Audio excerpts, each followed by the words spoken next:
Well, hello there. Hi, what's up, my guy?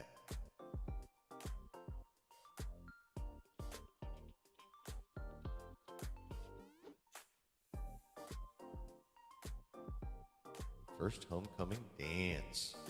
Noise. Taking them to a dinner. What are you getting them? Getting them like some steak or something? We have this past bomb ass episode to talk about, of course.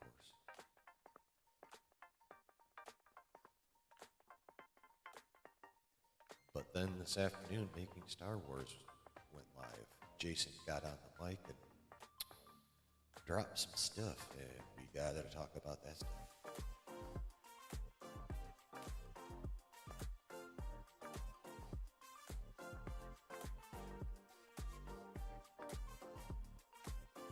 But before we get to all that,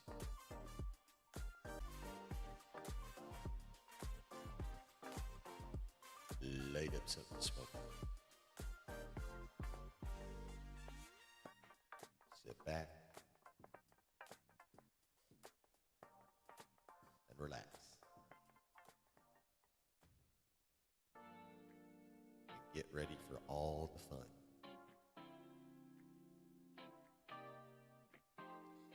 Because this is Saturday Night Chill.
Oh, hello there. How is everybody? Welcome. Welcome to the stream. Welcome to the Saturday Night Chill. How you guys doing? I'm doing pretty damn well myself right now. If you watch the football at all, you'll know why I'm rocking my team's shit tonight. Because the defending Super Bowl champ, I am all on this shit. And between that bomb-ass Ahsoka episode and that game, I am a happy nerd. Definitely parent time over nerd time. I had to leave with that team Sabine, though. Oh, well, shoot, David. God dang it. Listen here, Streamlabs. We're going to have some fucking issues.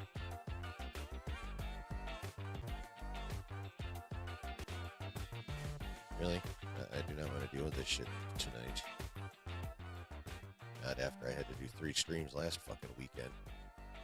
It's weird, like the shortest one got the most views. You think someone's trying to tell me something?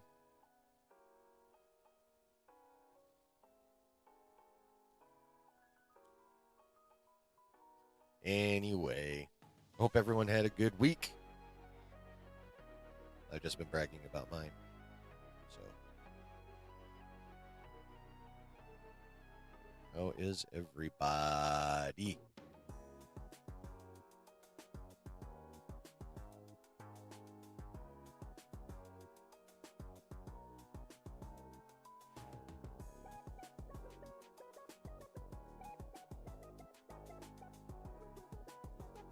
No, that is. I thought maybe I got condensation from my pop on my goatee, or that portion of my beard. And no, it's just silver hair. Yeah.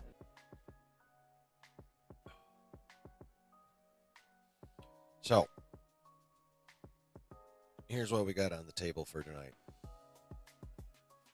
We're going to talk about the awesomeness of episode 4 that we just were witness to this past Tuesday evening. Fucker. Jason Ward got on the mic and dropped some science. I mean, that's what I do anyway. So. Saber's here tonight. What's going on?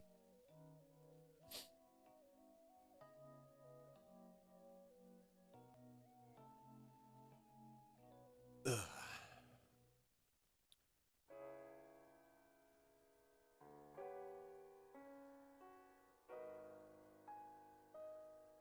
Welcome in. Oh, by the way, did we all hit like on the way in? And if you're watching this on the replay, did you? Chat, chat, chat. Yeah. Look at you guys just chat, which is why they call it the chat. Sitting here refreshing HasLab's website for Balin Saber. Oh, I know. That one, I really hope they put it in the Black Series, because that's literally the most affordable one. That still actually looks dope. Like, I don't even want to know how much Balin's hilt will be on Saber's Pro when that shit comes out. Alright, there we go.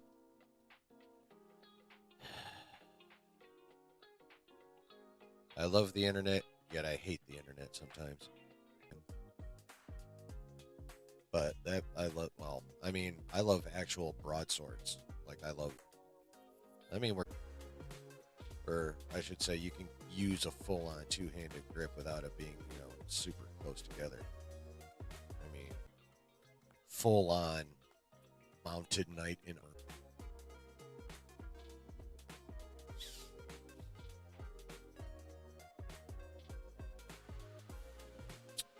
Yeah, I think this is not the first time Streamlabs has given me shit multiple weekends in a row, and last time I had to go to StreamYard for a while. It's episode 4, pretty please, chat. 1 to 10 me.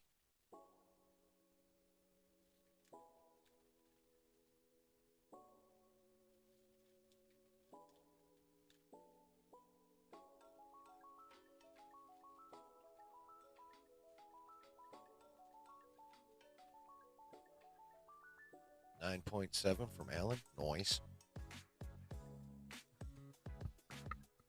9.6 out of Sabersmith. Nice.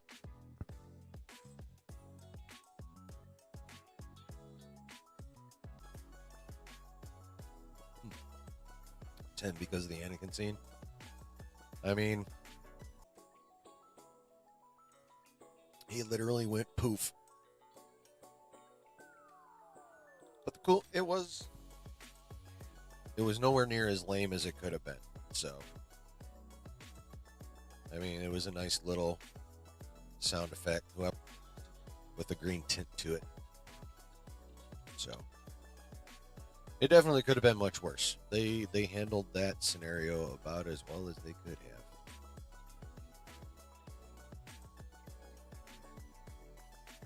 Well, he was just so mysterious, though, and it was so fun to speculate about him. And then,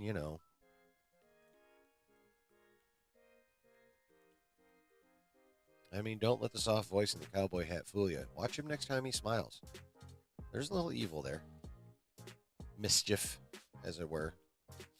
You could call him a light version of Loki, almost.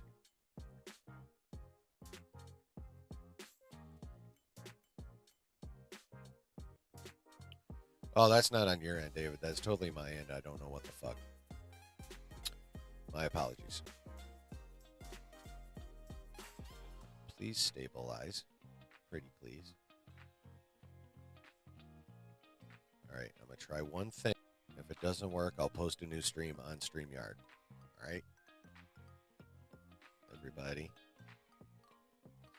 So if you're watching, if you haven't given up on this on the replay, then, you know, switch to the other one.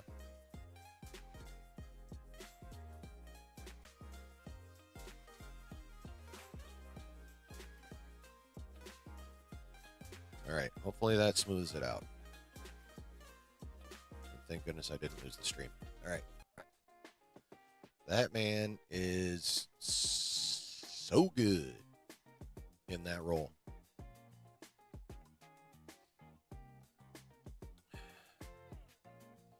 And we do have stuff to talk about him later. When we get to the making Star Wars news portion of this here stream. Excuse me. But first, more episode 4. I mean, so we're just going to get to the fun part. We all know they're going to try and repair their ship. But then here come the droids that got sent after them at the end of episode 3. And Hu Yang, he's got some hands, man. The droid fight was so much fun for me. I loved that. Hu Yang can throw. I mean, he's super old, so of course he was going to lose to the HK eventually, but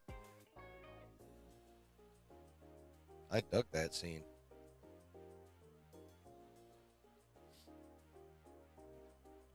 Yeah, so Hu Yang throws hands, but again, of course, he gets overcome, so he cuts the power on the ship, which, of course, is like, annoys Sabine, but Ahsoka's like, nah, fuck that.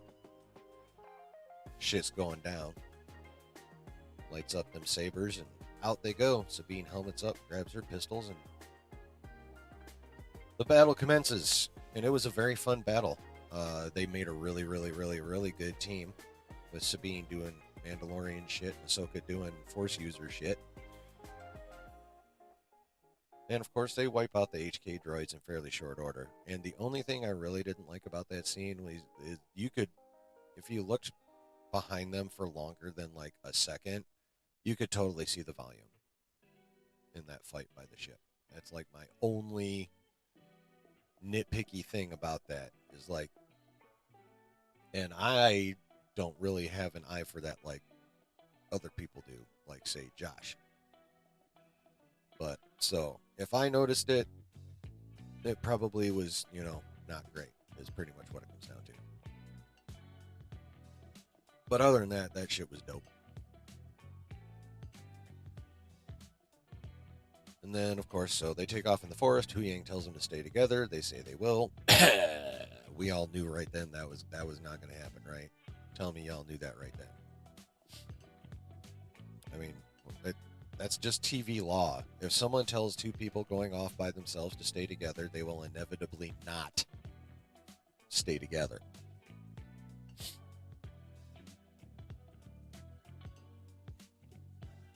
Sorry about that. I had a nose itch. Kind of on the inside of the nostril, but like down by the edge. So, thankfully, there was no need to go to Diggins. Never thought I would see that in live action. Felt right out Clone Wars or Rebels. Oh, droid fight? Yeah. Droid fights are sweet. I'm waiting to see Chopper whoop some ass. All he's done is, you know, be funny and throw a tracker at Elsbeth's ship. I need more Chopper than that. Chopper is awesome. He is second only to R2 for me, although Hu Yang is like, he's probably jumped right to number 3. But in my mind, he'll never be over Chopper, and no droid will ever be over R2.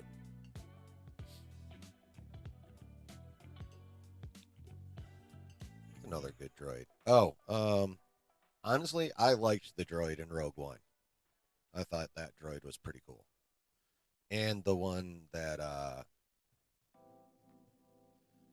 of course, I can't remember his name. The Ugnaught that the Mandalorian hung out with that rebuilt that killer droid. The rebuilt killer droid was also awesome. If there's one thing Star Wars does right, it's droids. Even the droid in Andor was cute.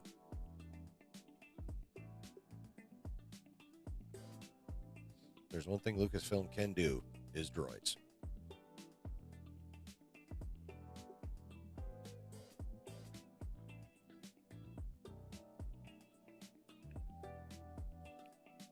Yeah, but part of Kanan lives on. Yes, K2SO and IG-11. Thank you, Alan Copeland. You're always on the ball with the answers, man. In many, many chats that we've been in together. You're always right on that shit, man. And I always think it's cool. And now I have even more reason to appreciate it because you're doing it for me. So thank you. Yeah. Oh, Quill. Yes, thank you, Sabersmith. Yes, portrayed by Nick Nolte. I have spoken.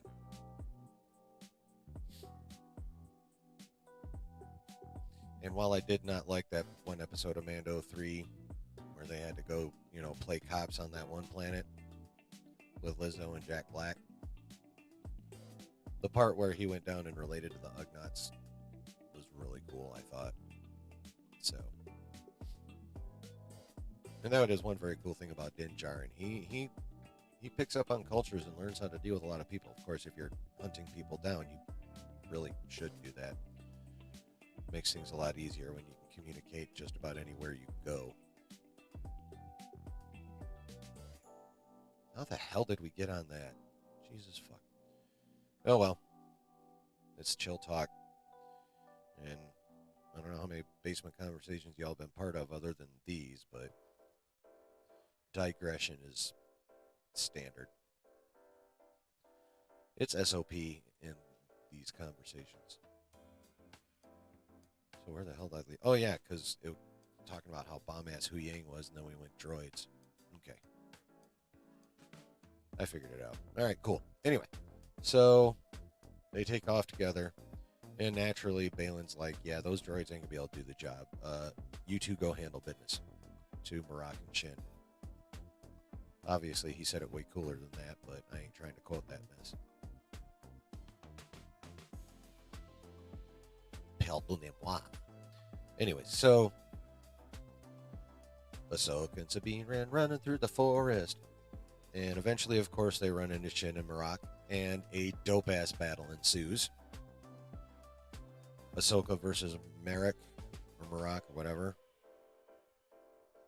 Hell yeah, he is, Saber. And, of course, the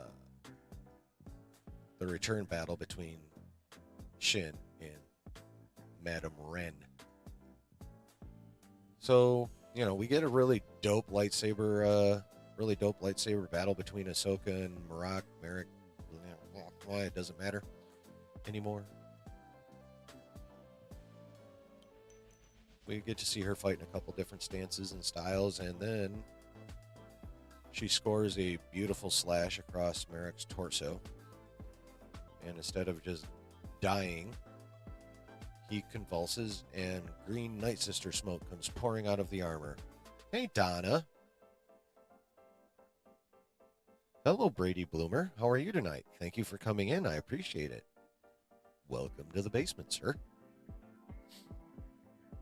How are you tonight, Donna and Brady? Oh, we all appreciate Alan. Alan is like every chat's Google.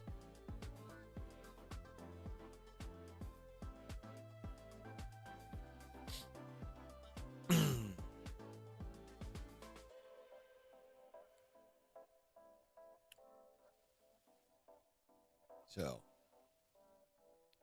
did you two hit like on your way in?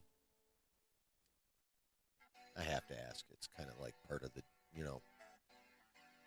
deal doing this mess. It's just so much fun, though. I always have so much fun.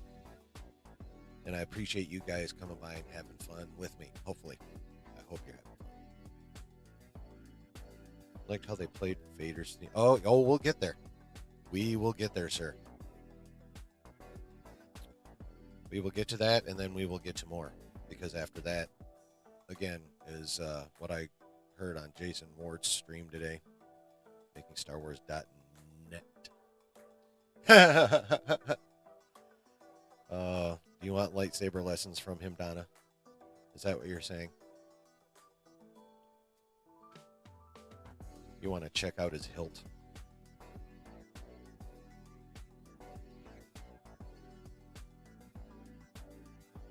Hope we see Morgan use that Night Sister magic.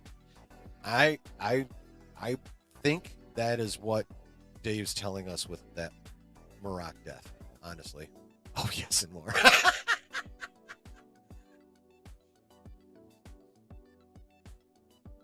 With the arm of my chair. Oh, fuck, though. That was good.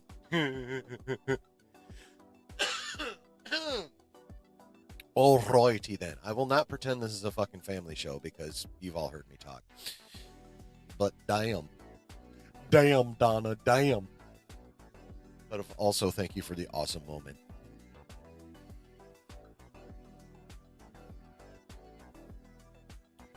Oh, yeah. I need to go watch Rome now. Because Ray Stevenson is just so fucking... Like, if he's on camera, it doesn't matter who the fuck else is. It's like, if they pan away from him, I'm like, no, put it back. Because he is just owning that role and owning the ground that he walks on. And probably a good, 15 or so yard radius around him. The man was fabulous. Indeed. So after Ahsoka, Ray Stevenson has a full frontal in Rome. Yes, I am that shit. You know what, Donna? So am I.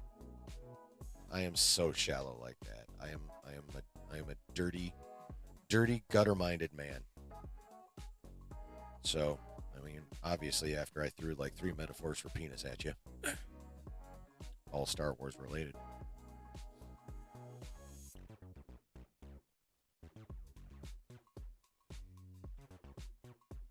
And yes, oh yes, as a few people have come in here late.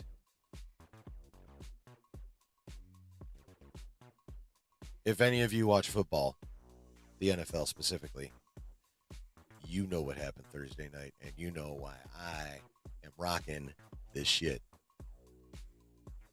Because we beat the defending Super Bowl champs in their own house. Okay, but that there's weird shadows on my face with this lighter. So, yeah, Stevenson is. Yeah, I'm gonna get to that too, man. I got a whole thing about what Jason said today. Oh, yeah, and you're right. He enhances it a lot. He was the perfect casting for that role, I think. Like, given how they're setting him up and how they're having him play it. Well, basically how they're like, well, this is what we're looking for, and you handle it. He's handling the shit out of it for Sheezy.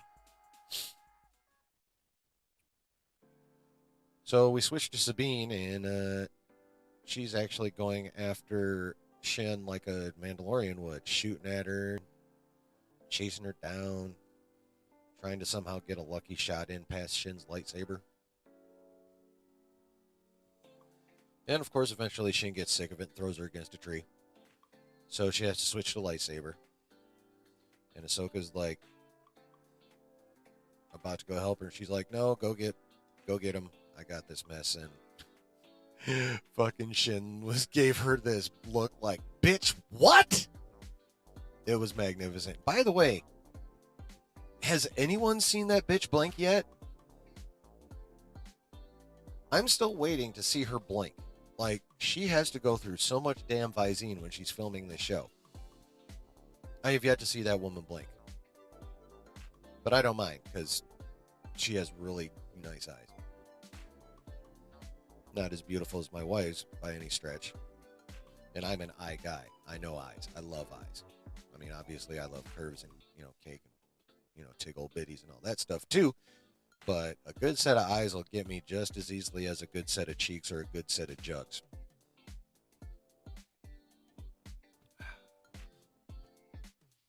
Seriously, she has not blinked this entire fucking show. It has not happened.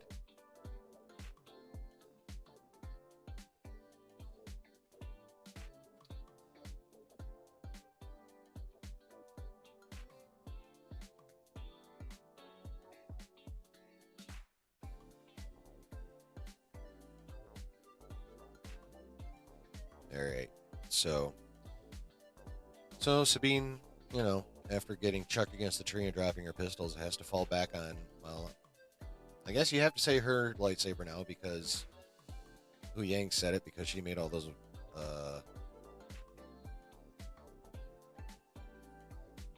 Oh, I get plenty goopy about my wife.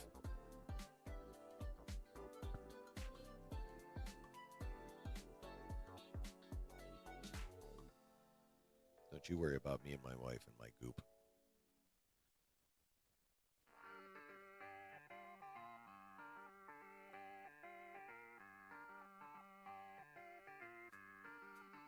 All right. So they go up saber to saber, and of course, Shin is whooping that ass because cats.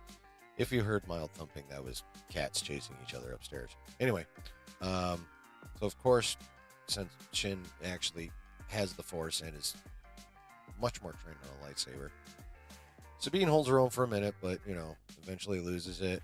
But she does the coolest little thing. Like she throws her hand out like she's shoving a Force wave at Shin, and Shin turns her body to brace it. I don't care what anyone else says. That was not the impact of the Force. That was Shin putting up her Force shield and bracing herself for the blow. And that's why she's like, "You have no power." And then Sabine does this nice little Mandalorian thing and just drops her hand and blasts her saber out of her hand with a wrist rocket or wrist blaster or whatever the fuck that was. But it was cool. Now, at that point,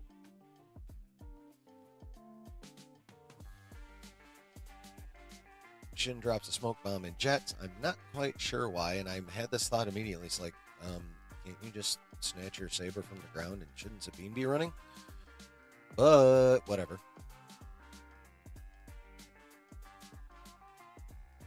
So she drops a smoke bomb in jets. And then we finally get Ahsoka at the henge with Balin sitting on a rock. Lady chilling is gold standard. Hell yeah, she is, bruh. Sabersmith says you're gold standard, love. You ain't wrong, mine. Yeah, no, you were right. And they made like 3 different fucking style of action figures about that guy.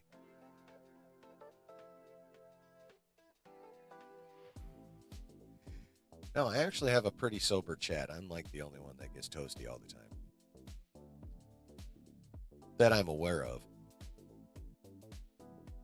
Hey, people know quality when they see it, lady. I love you. Yeah, but that's the funny part is like they made like 3 different styles of action figure or figure. I'm not sure, but anyway, there's multiple things of Marok out there, and then he was Night Sister Weed Smoke.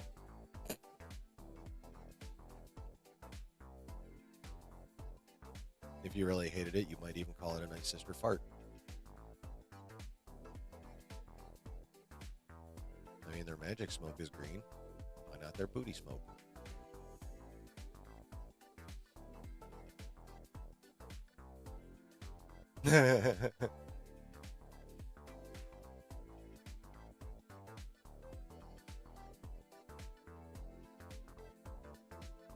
Well, if he doesn't, I would say probably the problem is his, and you might want to think about some things.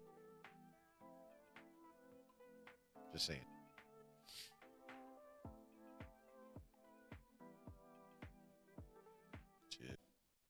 She gets it. Her cowl, whatever you want to call that thing. This is the first time she actually takes it off for a fight, so this shit about to get serious.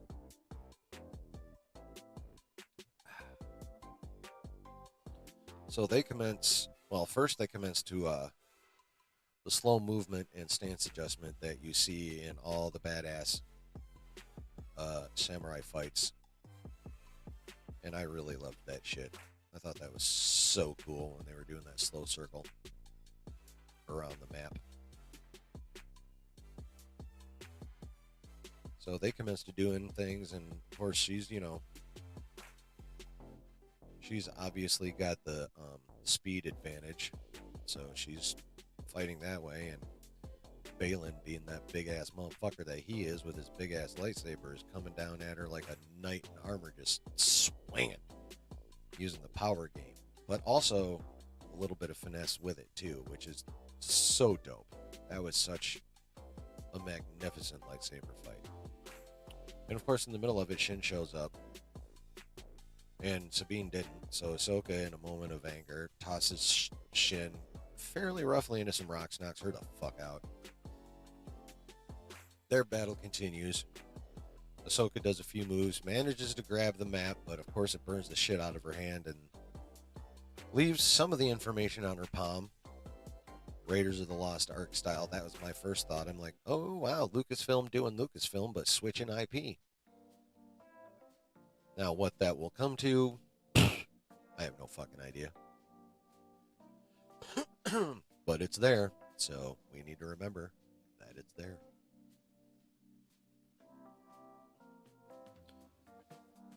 So, her and Balin are locked in a battle at the edge of the cliff. At the edge of the cliff. And then here comes Sabine. Ahsoka has her pick up the map. Sabine pulls her pistol out, holds it right against the maps, like, let her go. And Ahsoka's like, destroy it. And Sabine's like, let her go. And Balin just looks at it. I don't remember what he says, but he then proceeds to knock Ahsoka right off the fucking cliff. Sabine screams no, but still does not blast the map. And then Balin proceeds to manipulate her so skillfully. He puts out his saber, turns it off, hangs it up, closes his eyes, does whatever force reading he's capable of, which, after he starts talking, seems like a damn lot. Basically goes as deep as he can, reads her most underlying emotional desires, comes back out, and proceeds to talk to her about them. And one very interesting thing he talked about was the fact that Sabine's family died because Ahsoka didn't trust her. Now, I have no idea what the hell that's all about. I'm wondering if that happened in the Night of 1,000 Tears. See, I don't know if he read her mind in the way that, like Professor X does, where he can literally hear your thoughts, like, how we think them in terms of words and shit. I think he's limited to emotion, but I think he can go so deep on the emotion, he may as well be talking.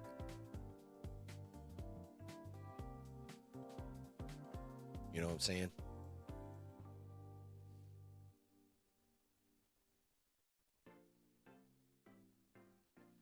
But yeah, he goes in there, dips the info, and then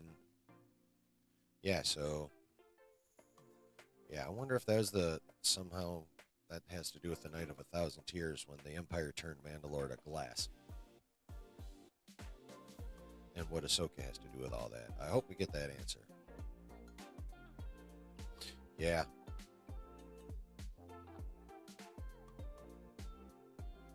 Yeah, because last time we saw them at the end of Rebels, they were doing quite well. Or wait, no, that can't be right.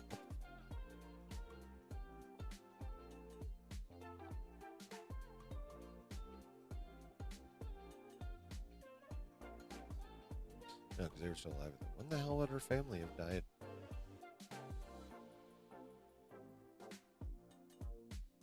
Okay, now I was thinking the wrong thing. I had my timing all fucked up. Sorry for the weird silence, but it can't be the Night of 1,000 Tears, because the Empire did that shit, which means it happened right after or shortly after Revenge of the Sith. And this shit's like 6 years after Return of the Jedi. So that means they survived the Night of 1,000 Tears.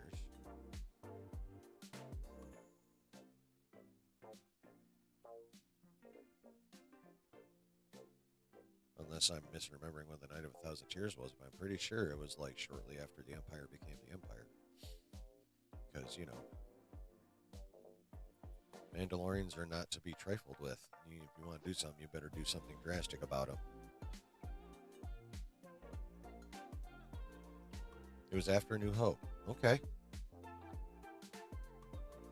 All right. Well. Okay, then it could be the Night of 1,000 Years. So.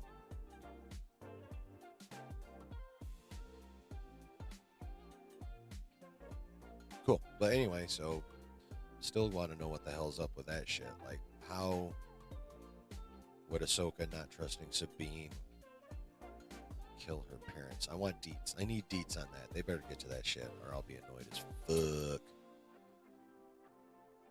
What else did he talk about? So yeah, basically he read her emotions and played on her resentment that obviously still exists toward Ahsoka, and her desire to be with Ezra again on whatever level she's desiring to be with him on. Obviously, a reasonably significant one. And then hands over the map. And Balin, of course, with his interesting code of honor, promises to keep her safe if she'll willingly give him the map. And when Shin wakes up, she immediately starts force choking Sabine, and Balin makes her stop. And gets one last dig in at Ahsoka, saying, unlike her master, I keep my word. So evidently it wasn't just a personality clash that led to those two separating. Evidently some shit went down. I really want to know what the fuck it was. So anyway, they all hop on the shuttle and go up to the Eye Scion. And at that point in time, Hera with her son and an escort of 5 X-Wings led by, why can I never remember his name, and I had it earlier. Anyway, the dude that's like the X-Wing pilot for the New Republic in every show in the Mandoverse so far. He's the R2 of the Mandoverse at this point. So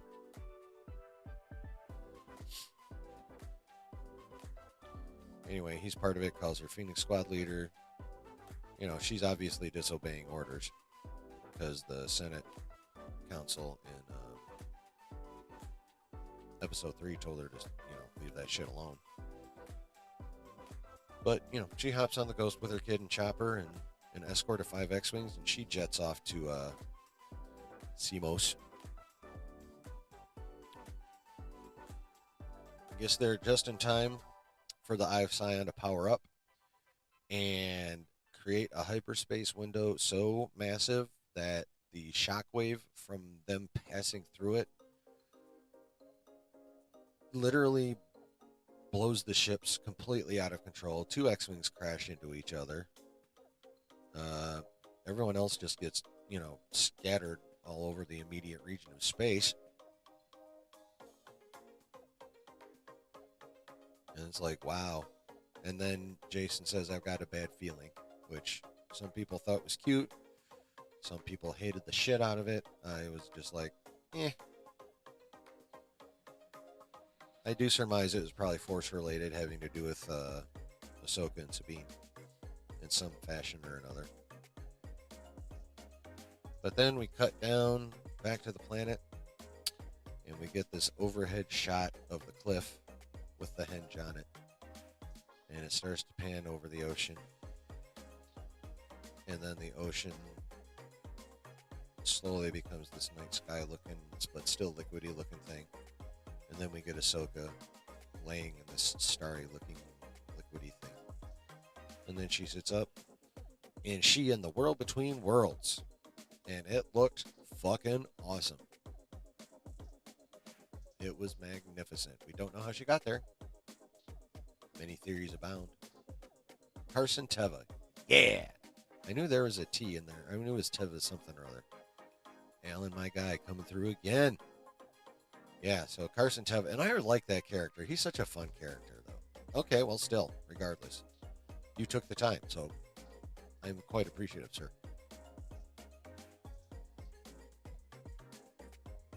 Excuse me. Diet Coke. Well, anything carbonated does that to me. But, those New Republic Chick Phoenix Squadron. Yeah, I know, right? That was pretty cool. It didn't get me misty or anything, but I was like, Hell yeah. Yeah, I like Carson Teva. He's so fun. And he works as a connecting character, you know? It fits nicely, in my opinion, anyway. Oh yeah, I'm sure that'll come up. My current thinking, as influenced by stuff I've read and heard, to be perfectly honest, is I feel like Balin knows that the Force is handled differently there, and he's sure it will give him sufficient power to accomplish whatever it is he wants to accomplish. So I don't really think he's going there necessarily for Thrawn. I think he's going there to find out what's there, and if he can, and he has reason to believe it's going to give him a sick amount of power. And Thrawn is just a convenient excuse and a way to go, and a means to get there. Thanks to the Eye of Sion and Morgan Elsbeth. Because remember, he and Shin are mercenaries. They're not willing compatriots of Morgan Elsbeth. She is paying them to be there. So.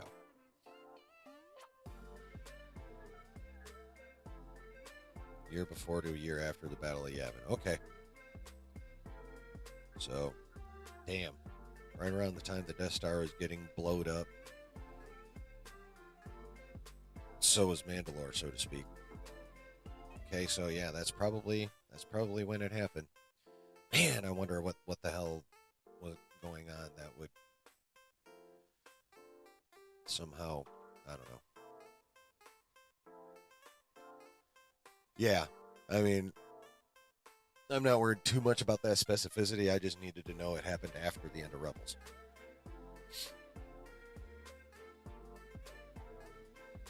Because otherwise everything would have been really screwed up in my head and I'd had to go read later. But, so, where were we? Oh, yes.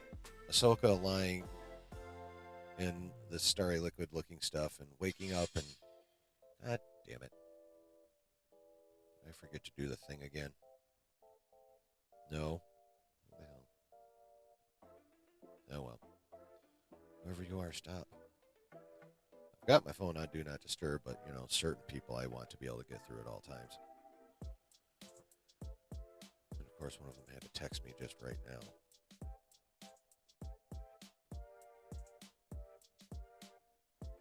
All right, there we go. Anyway. So she sits up. We see it's the world between worlds. And, again, whoever did the CGI for that one fucking nailed it, in my opinion. That looked amazing. And then, she stands up, starts looking around, and then we hear it. Hi, Snips. She's like, what? I didn't expect to see you here so soon. She turns around, and it is our boy. Hey, Snips. We have... Excuse me.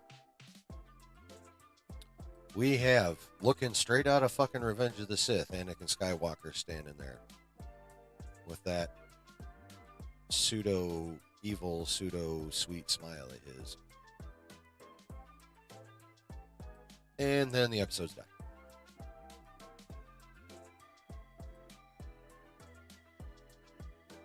How about that shiz?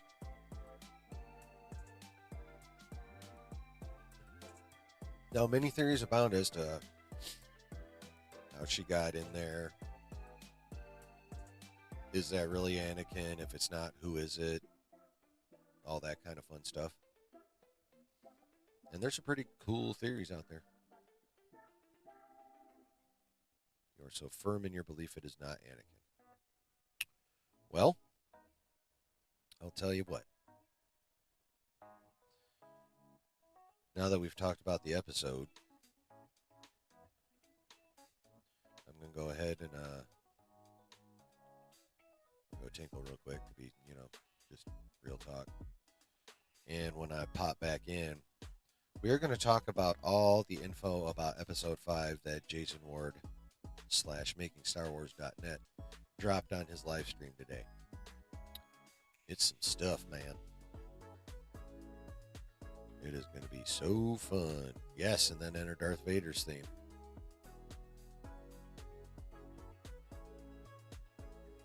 Yeah.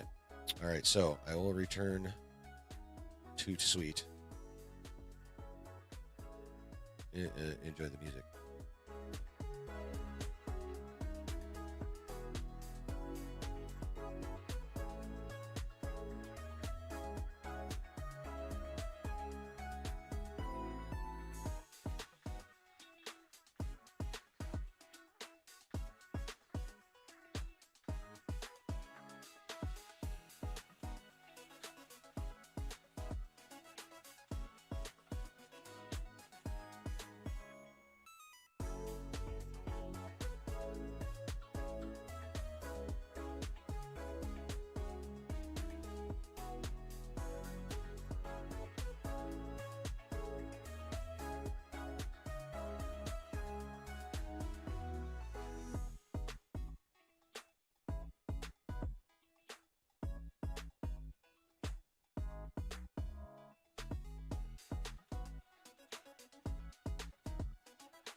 Somehow I have returned.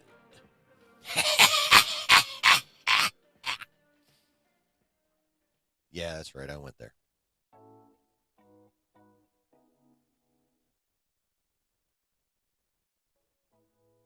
There we go.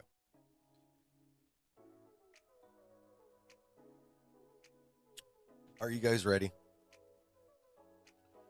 If you don't want to know stuff, now is the time.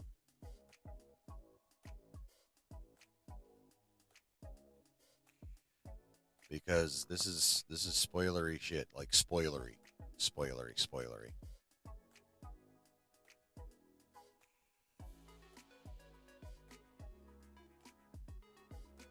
So I give you just a bit to say your goodbyes if you want to dip out, and then I'm getting into this stuff. I even wrote the shit down.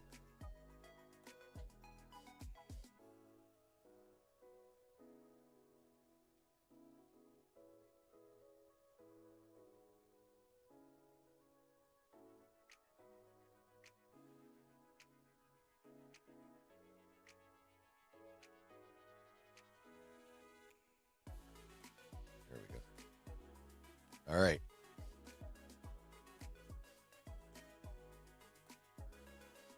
It is time. It's time. Okay. Fuck you. I love Bruce Buffer.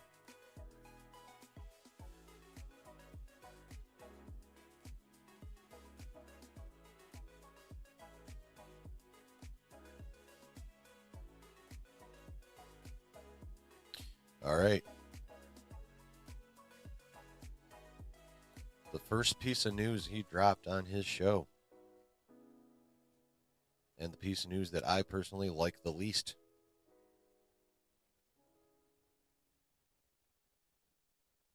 The Mustafar sequence is gone.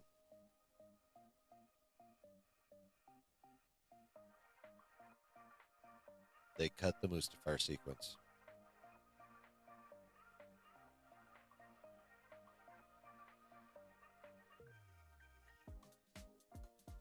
That's a fucking bummer, man.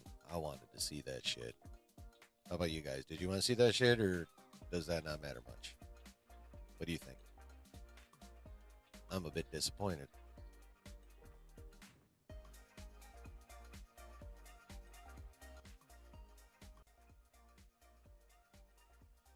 I'm a bit disappointed. It does blow. They can have something to make up for dropping this. Said not a deal. Well, yeah, no, it's definitely not a deal breaker.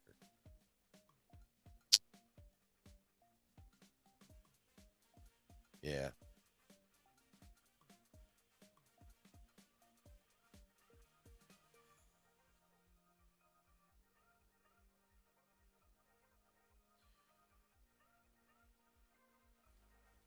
Yeah, I'm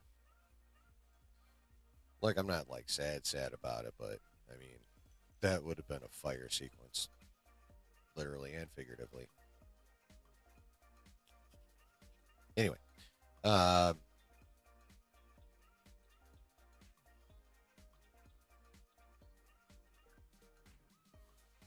all right. So,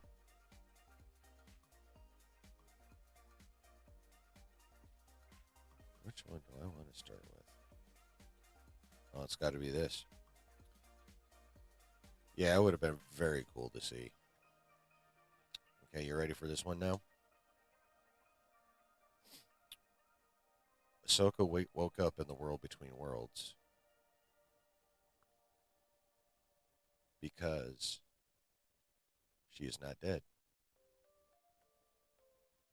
She is experiencing either a force vision or just, the kind of shit that you experience in TV shows and movies when you're on the verge of death. But it's all in the mind. She didn't actually enter the actual. Wow, that was redundant as fuck. The world between worlds you saw in Rebels is not where she's at. I'll put it that way.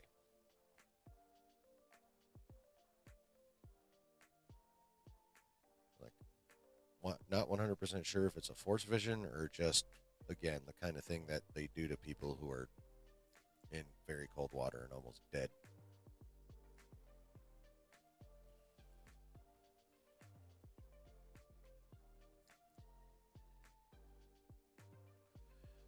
She's in the ocean. She survived the fall into the water.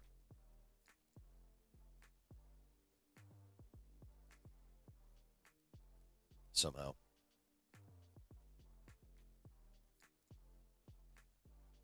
And we're getting we're getting her mind dealing with stuff. So, and that means that who she heard and saw behind her and that we got to see is Anakin, but it's also not Anakin. It's not the actual Anakin. It's not his Force ghost. It's not, some kind of, weird manifestation of, his dark side energy. He's not the father there to balance everything together.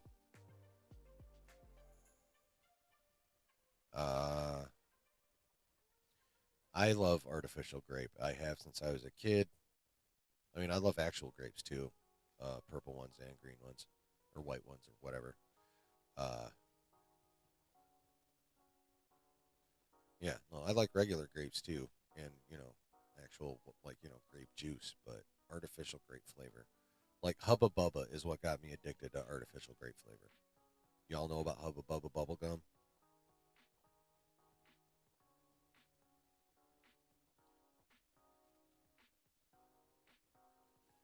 Ooh, see, I'm not that big into sour things, and it has to do with the way my palate is set up. Like, say,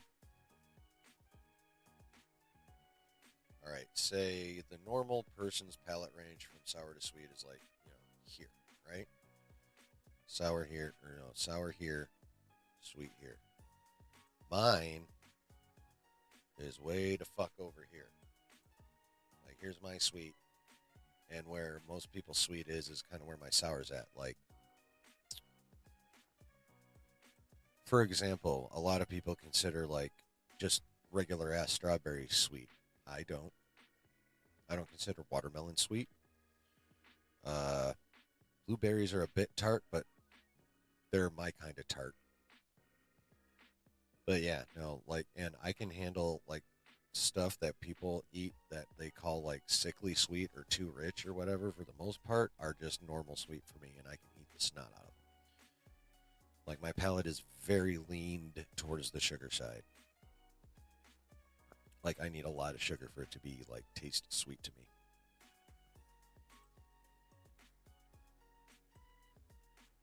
That's why I'm not sitting back far enough for y'all to see my tub. At least not right now.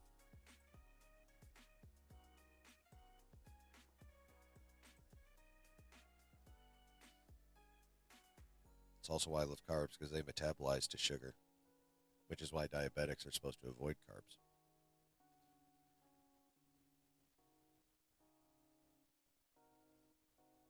So, like, I get sugar rush from candy, and then I get it from, like, dinner. Like tonight, my wife made chicken parmesan, and it was fucking magnificent. And there was a lot of cheese and a lot of pasta.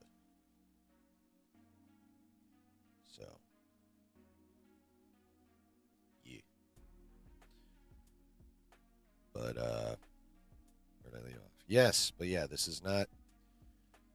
It's not the actual world between worlds, and that's not the actual Anakin. It is, again, either a force vision or the whole subconscious dealy that we always get in this situation of near death of our hero, of our troubled hero. Now, when they gets to talking, the flash moments we are going to see are the Battle of Teth. We're going to travel to Ryloth, and we're going to see the Siege of Mandalore. Somehow, those are all going to relate to teaching Ahsoka that her destiny is her destiny is her destiny. It's actually his Revenge of the Sith saber, which is basically the one that Vader converts for his own use. Anyway, Vader just used the same design, reversed the coloring, and made it bigger because of his big old fat robot hands. So yeah, they look very similar, but it's his Revenge of the Sith saber.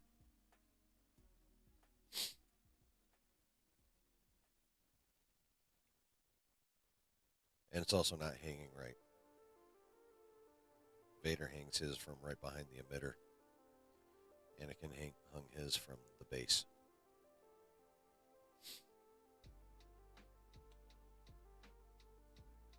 A lot of that's the lighting, too. That side of him's in shadow, which, of course, could mean something. I'm just telling you what the ward said.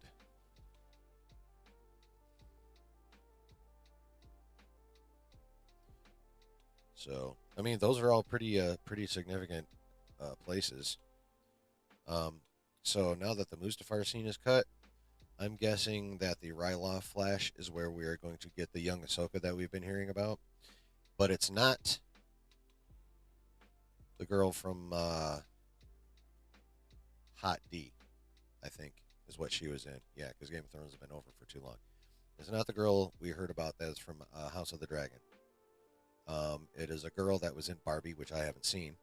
But it's Ariana Greenblatt is going to be young Ahsoka, and I'm guessing, based on what I remember of Clone Wars, that it'll be the Ryloth thing, because I remember a young Ahsoka and a young Hera working together. I believe. No, that was on shit. No, that was Omega and the Bad Batch. No, no, they were working. Anakin and Ahsoka were on Ryloth during the Clone Wars, so can't remember exactly what happened, but I'm 99 that they were on Ryloth in the Clone Wars. So had way more to do with Hera's father, Cham Syndulla, at that point for sure. But Hera was there.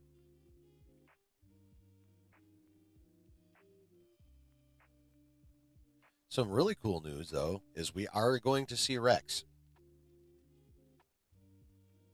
Don't know if we're going to see his face.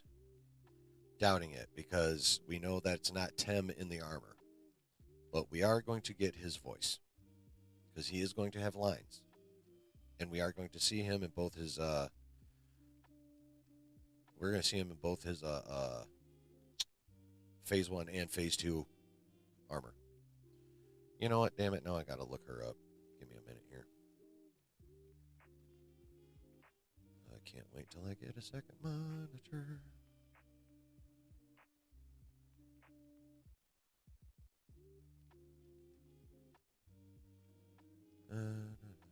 Come on, motherfucker. I really hope this doesn't crash the stream.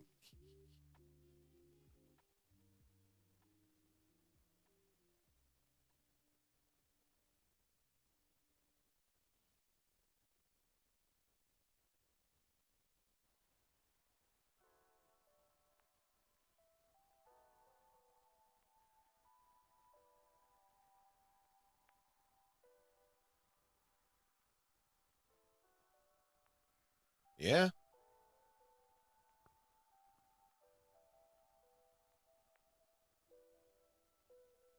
Which one of these is probably the most recent? Got to be this one.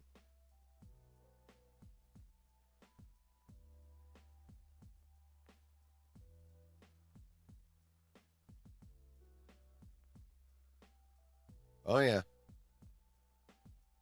Yeah, she definitely has the look. Cool.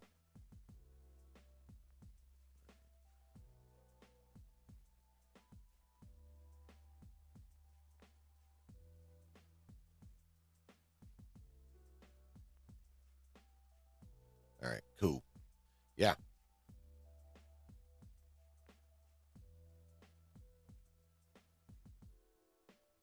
Yeah, we're going to get Tem's voice. But that's not going to be him in the armor. So unless they decided to drop some money to like CGI Tim's face, young Tim's face on whoever's in the armor for a helmet removal, I don't think, or we're going to get a helmet removal. I think we're just going to get the Phase 1 armor and the Phase 2 armor and Tim Morrison's voice.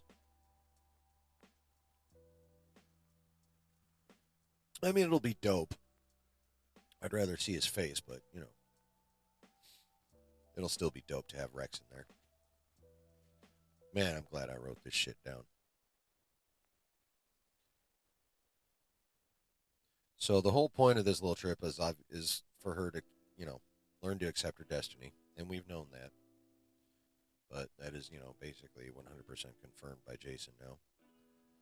Um, but yeah, here's the fun part now. Oh yeah. Um, so how she gets out of the world between worlds is pretty simple. Since she was never really in it, when she gets pulled out of the water and resuscitated, she gone. That's it. Rex is so dope. You are correct, Mr. Copeland. Rex is dope. I like him a lot. I think he might be my number one. I love Fives though. Fives was awesome. Poor Fives. Uh, wait. Is Fives the one that got suckered by a Palpatine and ended up shot? Or is Fives the one that ended up on Bad Batch? Because if they're different, I like both of them.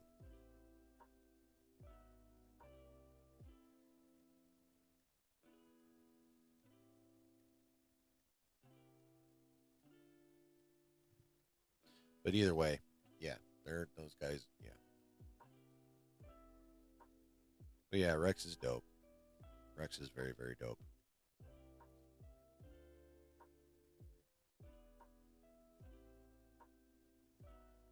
So would anybody like to know? That's all the news about episode 5, but there's one more bit of information. Fives was okay. So I like fives, and I like the one that Rex went and rescued from the techno uh, techno union planet. I like that guy too. Wish I could remember his fucking name. Echo, yes. Oh yeah, duh. Echo. Yeah, Echo. I like Echo a lot. He's pretty cool. One moment, please.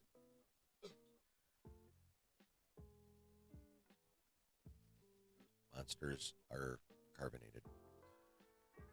But yeah, no, Echo's dope. Fives is dope. Rex is dope. Cody's dope. I hope we get to see him again in this final season of Bad Batch that's going to come out sometime or other. Uh, but yeah, do we? That's all I have for that particular episode. Brendan Wayne. Oh yeah, he's yeah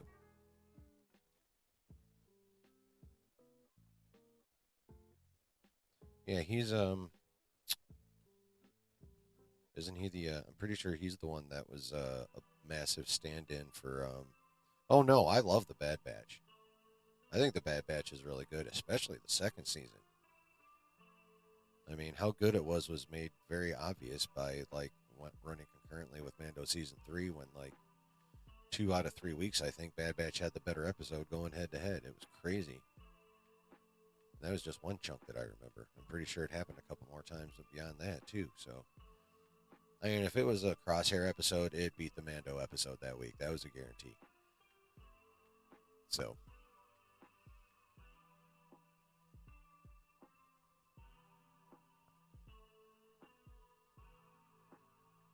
but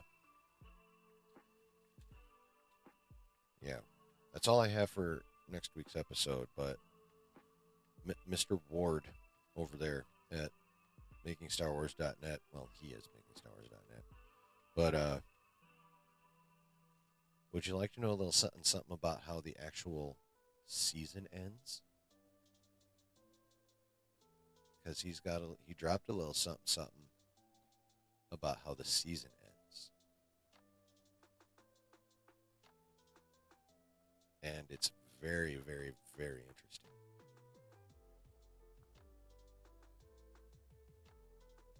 Or is going all the way to the end of the season going too far?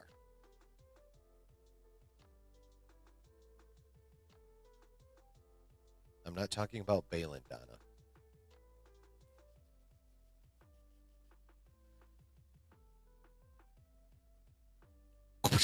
Got you.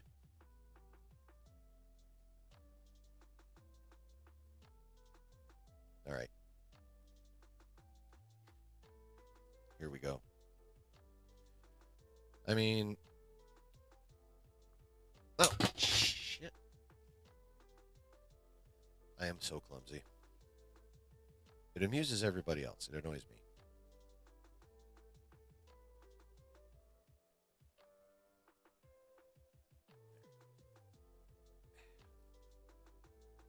Well, the cat didn't really wake up, so it must not have been that bad. Anyway,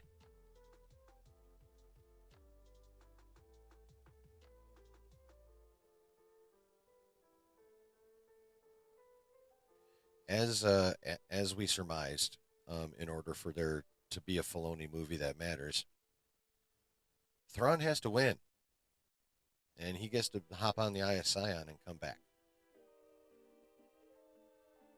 Yes, I know. I'm sorry. Should I turn the light back off? I imagine just hearing my voice is a lot better than seeing this. Yeah. Oh yeah, thank you. Yes. Yeah, he's the guy that was in the Mando armor when we were hearing Pedro Pascal's voice. And he is one of the X-wing pilots. I'm assuming one of the ones that survived. But yeah, he's the one that's actually going to be the one to pull Ahsoka out of the water and therefore out of the world between worlds.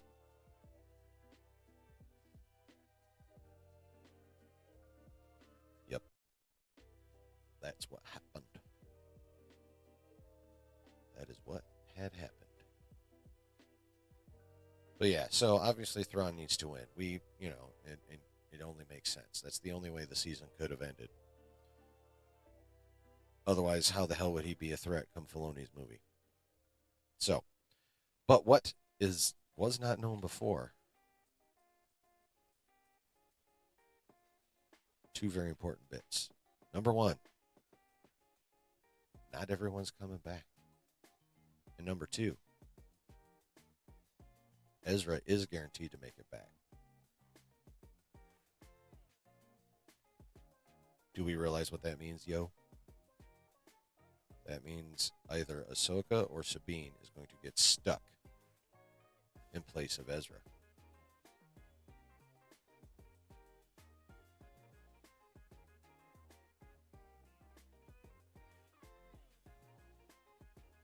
How about them apples, yo?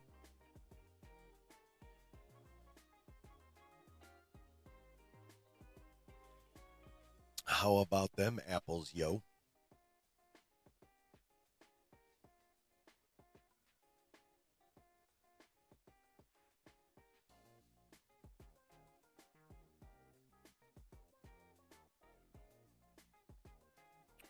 We don't know who, and we don't know why. Are we ready to speculate, or do we want to process this for a bit?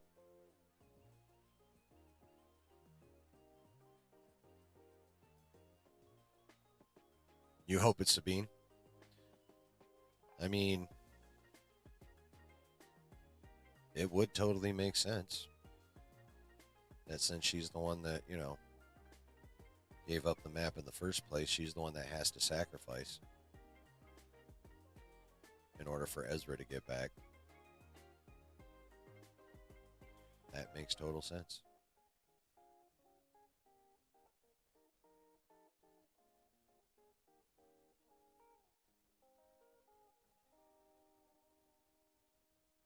But it also makes sense for Ahsoka to be the one to get left behind. Because she is as powerful as she is.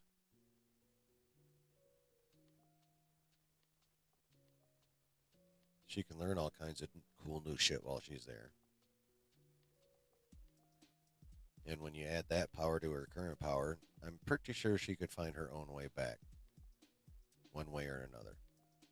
Either she'll learn to harness a Purgle, or she'll find something in, since that's allegedly where the Night Sisters are from, she'll find some kind of Night Sister temple with a way to the actual world between worlds and get back.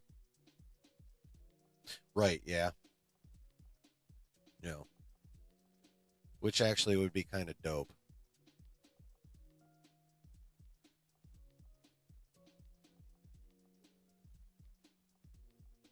Ahsoka needs to visit Luke. Well, even if she does, it's not going to happen in front of our eyes this season. Because this season is everyone but one person making it back. Probably everybody on the Eye of Sion as Thrawn's prisoners on his way to conquer the known galaxy.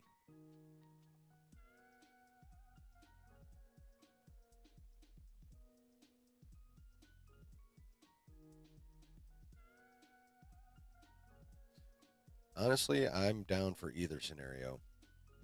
I think both of them make a lot of sense. In terms of story, I suppose I gotta prefer the Ahsoka being left behind one a little bit because she's probably, even as awesome as she is, getting a dope ass power up in the other galaxy before she finds a way back can only be a good thing when it comes to needing to stop Thrawn. You know? At least that's how I see it.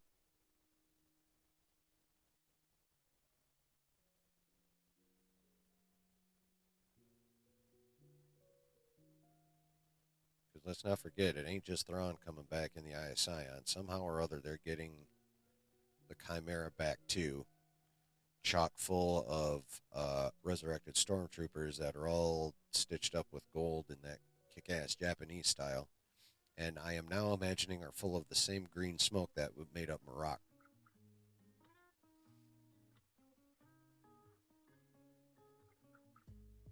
I mean, that's the only reason I can think of for them to have to show us that Marok was what he was, is so we understand how their those gold-veined stormtroopers are doing their business. I imagine they are all full of the same green smoke, courtesy of the Night Sisters that were already there because that's where they come from. And it's going to be wild though when they get into battle. Every time one of them gets busted open, it's going to look like fucking a Cypress Hill concert or some shit. All kinds of smoke in the air.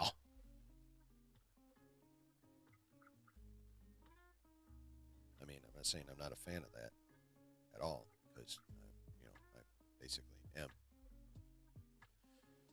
But yeah, so actually that could be kind of cool though.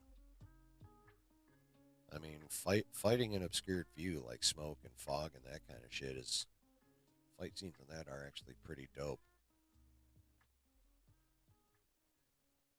Ahsoka riding Loth Wolves. I must have missed that part.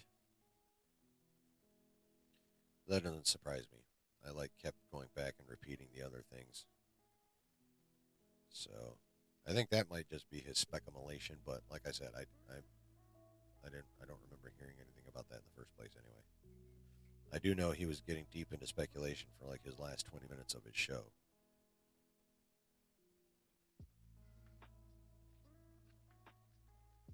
And I'm just having some fun with y'all speculating now.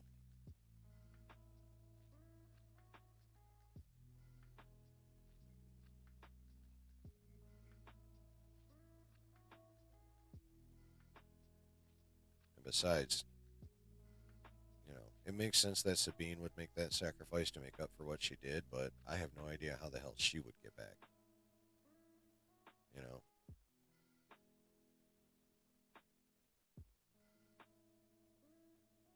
I mean, unless she's granted some kind of power via Night Sister magic.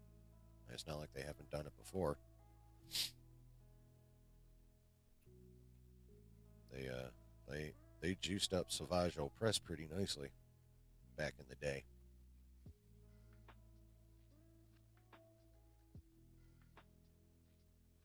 They can juice up Sabine. Now, while I think that makes sense, I think the Ahsoka staying behind makes more sense. That's just me, though. What do y'all think? Those are the two scenarios I see.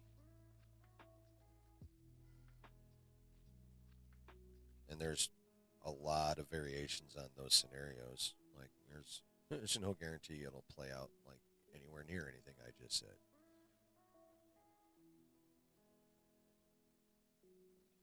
But that's the shiz that makes sense to me. What do you guys think? What are your thoughts?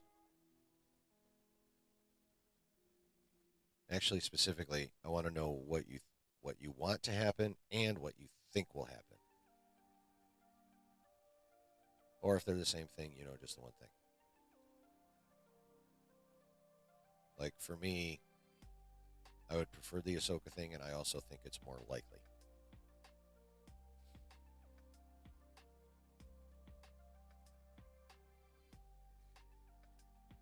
What about y'all? Where are you at on that? Which one do you want? Which one do you think we'll get? It was towards the end of the stream? Okay, yeah.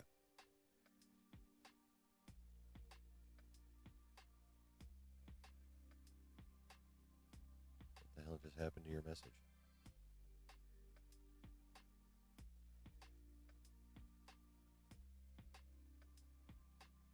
was weird. Anyway, yeah. What do you like? What do you think we'll get? I like the Ahsoka staying, and I think we'll get Ahsoka staying in some form. I don't know if it'll, go the way I lay it out, but I don't know if that's the most likely way, but that's a really fun way. You're concerned for Hu Yang?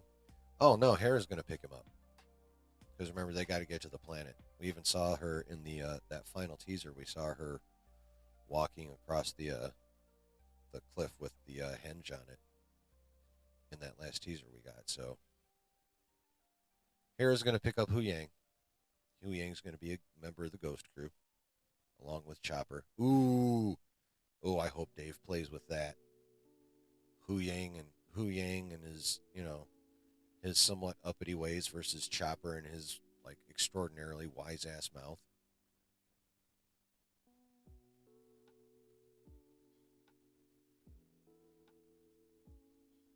Oh, that'll be so much. I hope they play with that. That'll be so much fun. I mean, just give us like a good 30 seconds of them going at it. That'll be great. You can get a lot of back and forth done in 30 seconds. Remember that, ladies.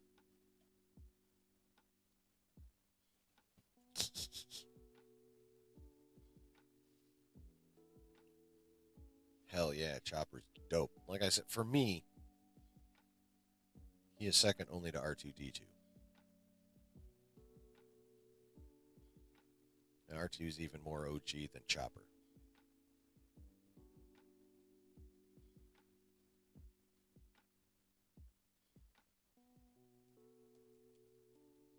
R2 started on Naboo.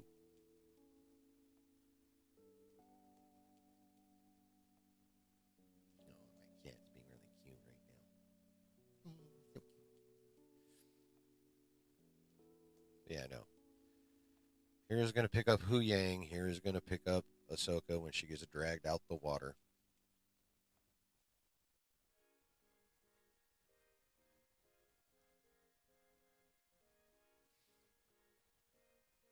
And from there, I imagine they'll commence to trying to figure out how the hell to follow.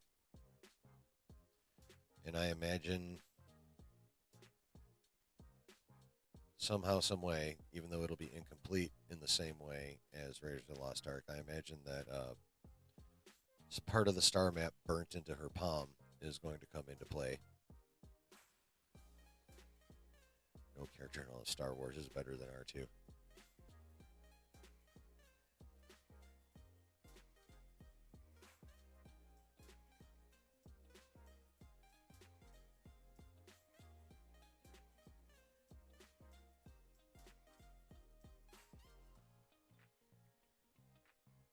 Hmm.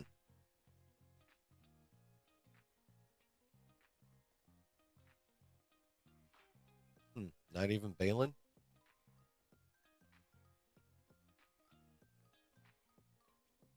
Yeah, we are supposed. Yeah, we're supposed to get a cameo of 3PO in I think episode 7. I mean that's cool and all, but I don't consider that like anything earth-shattering. I mean that part of what droids do is just pop up out of nowhere.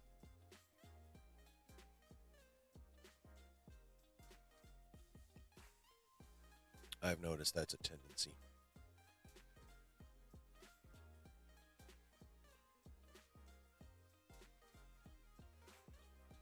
I mean, there is no warm up to Chopper. Best back and forth droid bickering ever. Yeah. Yeah, the R2 3PO bickering is amazing.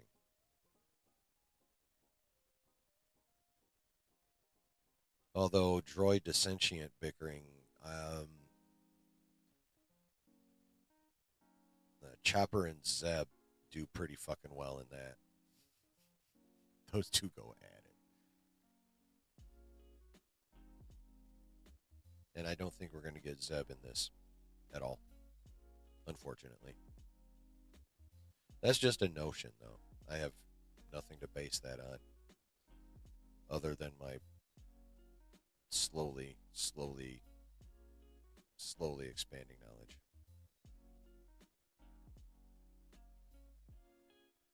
Yeah, I need to rewatch Rebels. Like badly. I remember enough to where like Ahsoka is appropriately like dope, but like some of the finer details like that I don't remember well at all. So I most definitely need to rewatch that shiz.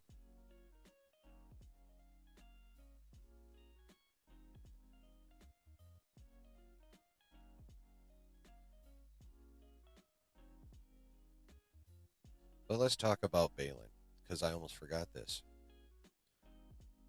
Now this is not like ultra confirmed or anything. This is still more definitely more on the rumor level, but it is supposedly Balin and Shin are gonna play a decent part in like everything forthcoming. So Lucasfilm now has the same problem Marvel has. Like Mr. Bozeman, Mr. Stevenson is no longer with us after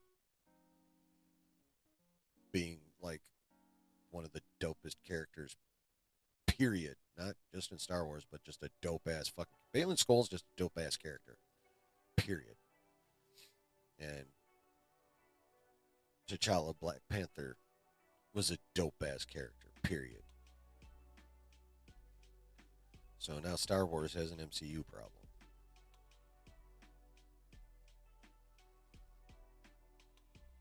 They're gonna have to figure out a way to cheese that, whether it's a recast or some kind of trauma happens to him off screen where he basically has to kind of dress up like Marak now,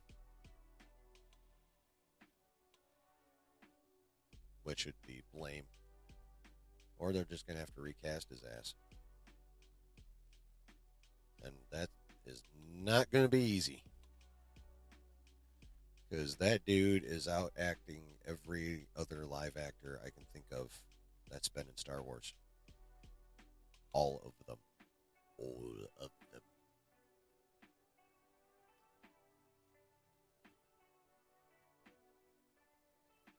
He outacts all of them.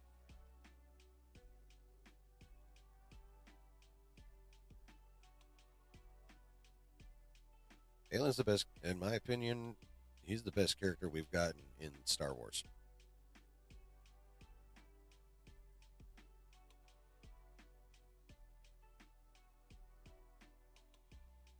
Like he is, well, okay. Vader and him are 1 and 1A.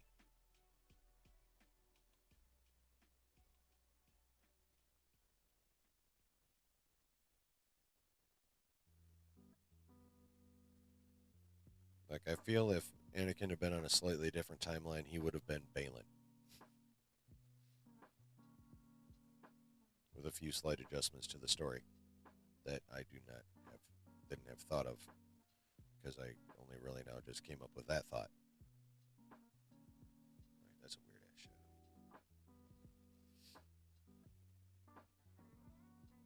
So, but yeah, it's I don't know how they're going to handle it, but they're going to handle it.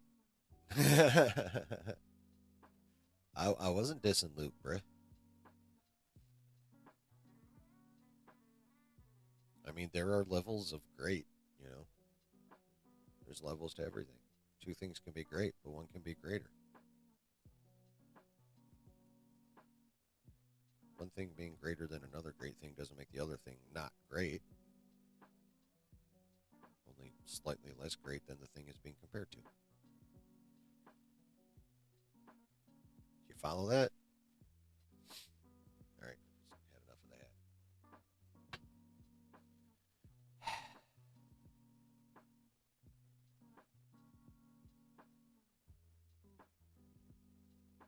So, but yeah, it's going to be wild. Although I am looking forward to more Shin. I love the way, what is it, Ivana Sankoff or some shit? Anyway, I love the way she's playing her character. Although I don't know how her eyes are not redder than someone at a Snoop Dogg concert because that bitch doesn't blink. I know. I can't stop talking about it though. She does not blink. I have yet to see her blink. We are halfway done with the show. Literally. I have not seen her blink. She's emoted very well with those eyes in quite a few scenes, especially when she starts glaring at Morgan. She speaks quite a bit with those dagger eyes. But she hasn't blinked and it's fucking wild, bro.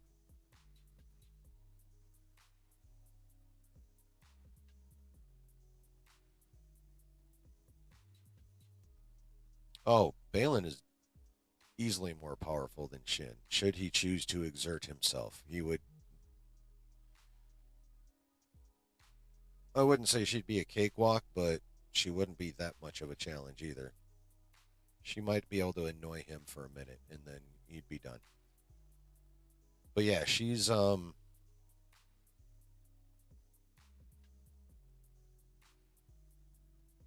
mean Balin is imposing for sure, but Shin's got crazy face. It's a damn fine looking crazy face, but Shin's got crazy face, so you got this dude kind of looking at you all sad. I mean, he's huge and he's dressed all in black, but he's looking at you all sad. And then there's this blonde next to him staring at you because she doesn't fucking blink and looking aggressive because she's young and aggressive. Yeah, I would definitely be more intimidated by Psycho Face. Yes, I am right there with you, Donna. I'm really hoping after this basically Ahsoka comes to terms with herself episode we're about to get, which is going to be dope. Don't get me wrong. I think it's going to be dope as fuck. But I'm hoping we get some of that. Like, I would like a cold open with that. Give me a good 5 or 6 minutes, 7 minutes on that. 7 minute cold open about those two, like how he found her or produced her or whatever it is. I still want to know that for sure. Uh, but yeah, I definitely I need that. I need that backstory. I mean, I already think they're dope enough, but I want backstory for like maximize the dopeness. Damn it, give me their fucking backstory. Saber would say Balin and Crosshair are his favorite new characters. Both are compelling and interesting. Yeah, yeah, I love me some Crosshair too. You don't say. I don't know. I think I'm a much better character than Balin. Although he might disagree. But yeah, Crosshair is fucking dope. Even when he was being a dick, he was a dope character. I can recognize awesomeness and, dickishness, both. And they can simultaneously exist. Someone can be a dick, but, you know, awesomely a dick, unlike Modoc. God, that movie. Anyway, but yeah, Balin and Crosshair are super dope. And Ray Stevenson, I don't know what the fuck they're gonna do, bro. Are they gonna take the Marvel route, kill his ass off screen? Are they gonna recast? Are they gonna try and give him some Anakin like trauma and stick him in some armor?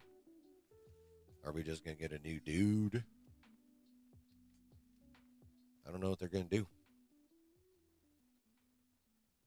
They're gonna have to figure that shit out, and they need to figure it out relatively quickly.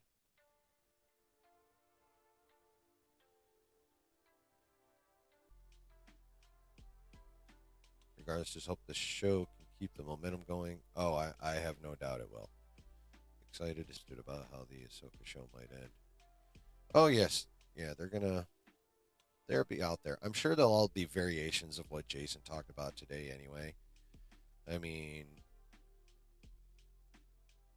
like it only made sense to lose at the end. in order for Thrawn to be the threat he's supposed to be in Filoni's movie, he has to get out of that galaxy, which means Ahsoka and crew have to lose. They've made they may have changed stuff to kill him off. They had time to make quick changes. Maybe. I don't think they had enough time. Not before the writers went on strike. Because he died in May, and the writers went on strike like within 3 weeks of when he died. So, just want to see Thrawn so bad. I know, right? And I'm afraid we may not get him till episode 7. That's just my speculation, though. But that's kind of what I'm thinking. Also excited about potential Grisk in. Oh yeah, the Yuzan Vong.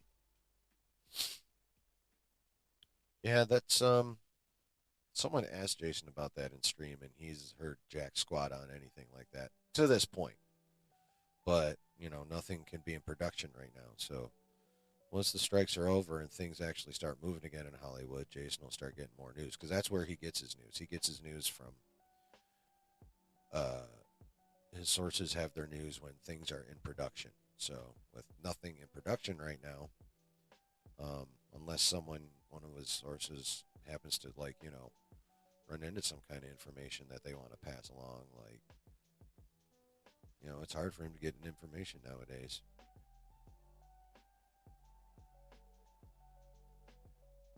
And I believe he said a lot of what came from someone he knows that had somehow already seen the entire season, seen the entire show. So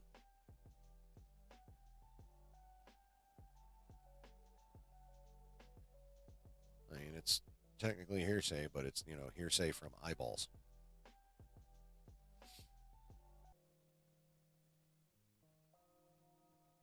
Ah, that's a bummer, Donna. Good night.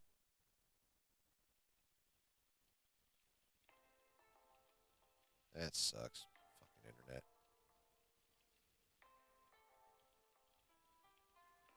It's a great thing when it's working, and when it's not working, it's annoying beyond a description in any language, real or fictional.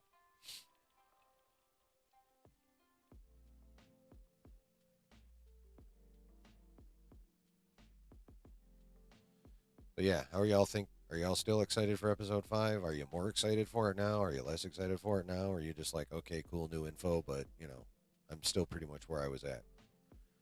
What do you guys think? Let me know, let me know, let me know, let me know. I want to know what you think. Give me the info, baby.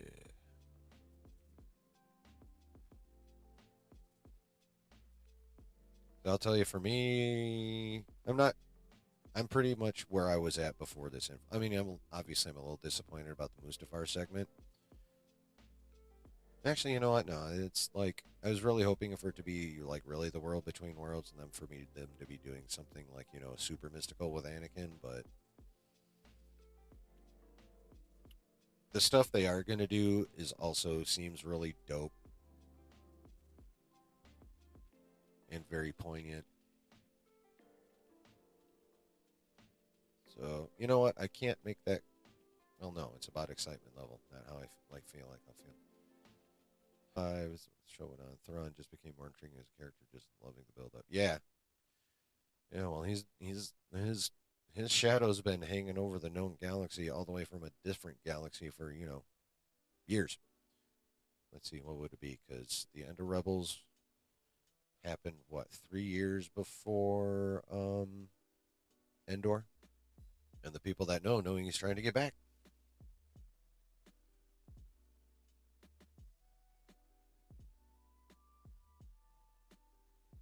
And of course, who knows how many Imperial sympathizers are still running around.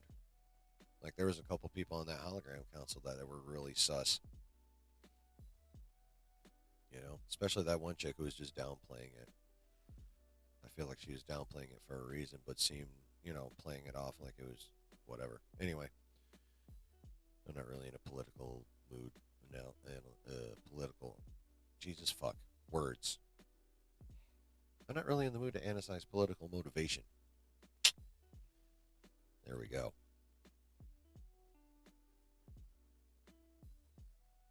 Yeah, that is the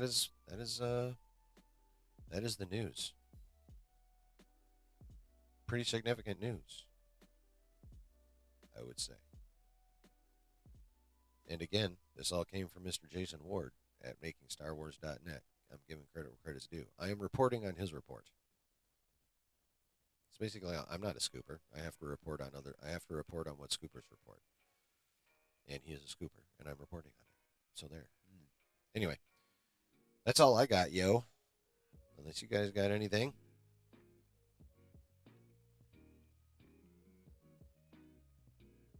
Ask now or prepare to say bye-bye.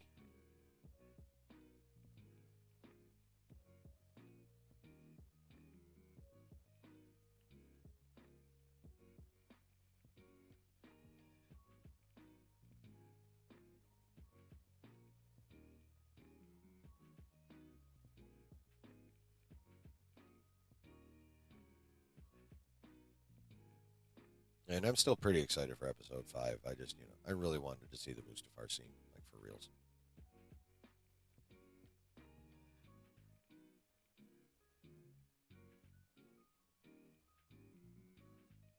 Alrighty then, yo.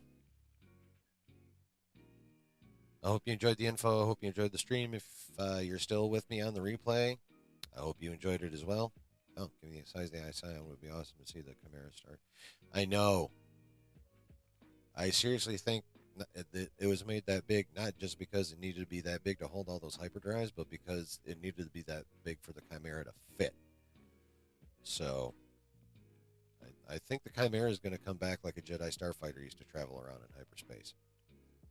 Scaled obviously way the fuck up.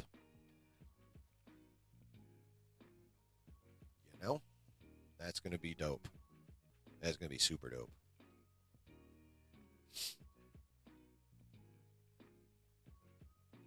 Yeah. But, yeah, so, if you haven't hit like yet, yes, Jason is really good at what he does. I enjoy him.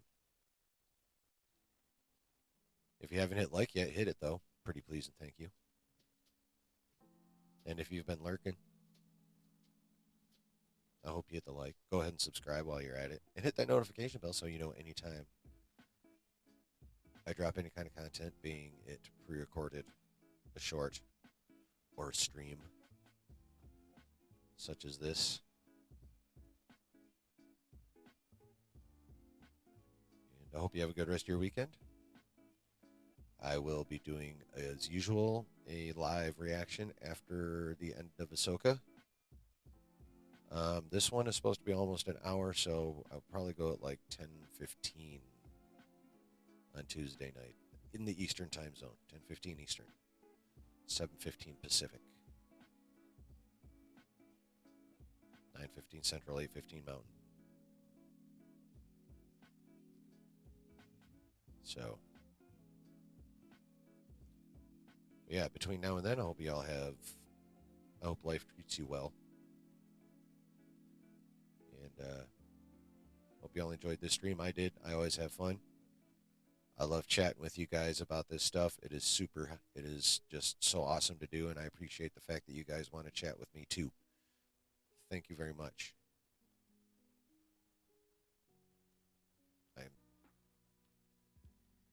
We'll see you on Tuesday night after what is going to be an epic episode of Ahsoka. And between now and then, like I always say, there's always a good time to be had when you're chilling in the basement.